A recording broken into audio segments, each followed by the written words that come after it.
The House Committee on Justice and Human Rights says it will leave it to the Department of Justice to take action on the alleged involvement of Senator Leila de Lima in the illegal drugs trade at the New Bilibid prison during her time as Justice Secretary.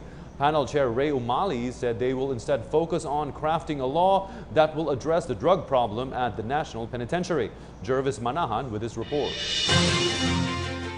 After 4 excruciating and long days of the House probe, the Committee on Justice says they are not keen on filing criminal charges versus Senator Leila de Lima. Justice Committee Chairman Reynaldo Umali says the Congress, as a legislative body, has no power to prosecute the people involved in their investigations. He says they will let executive bodies like the DOJ to file the necessary charges, and they will focus their attention to passing laws in connection to the results of the inquiry. It is not our job to determine whether credible yung witness na yon or yung may weight yung sinabi nila, may evidentiary value or weight yung mga sinabi nila. We will leave that to the courts and we will leave that to the Department of Justice. Also, Umali says 3 charges have already been filed against de Lima even if they have not finalized their committee report yet. It's a foregone conclusion. Recommending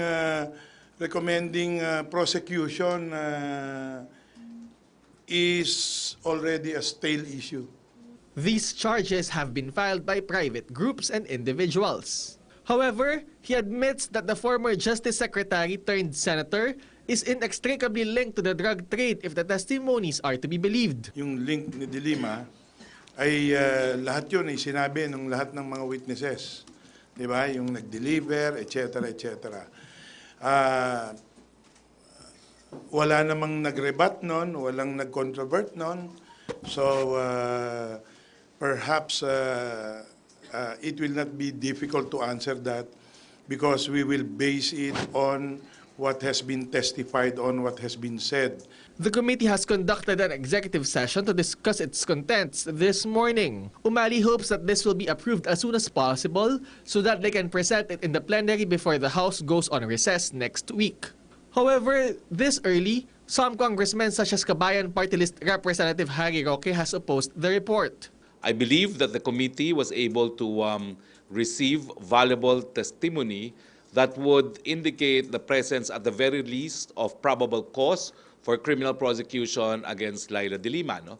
He said de Lima should be criminally charged for her involvement in the drug trade in the National Penitentiary. Roque adds that based on the probe, de Lima has violated Section 6 and 27 of the Dangerous Drugs Act. These are non-bailable cases, and if proven guilty, accused may be sentenced to imprisonment and perpetual ban to hold public office. For the PTV News, Jervis Manahan.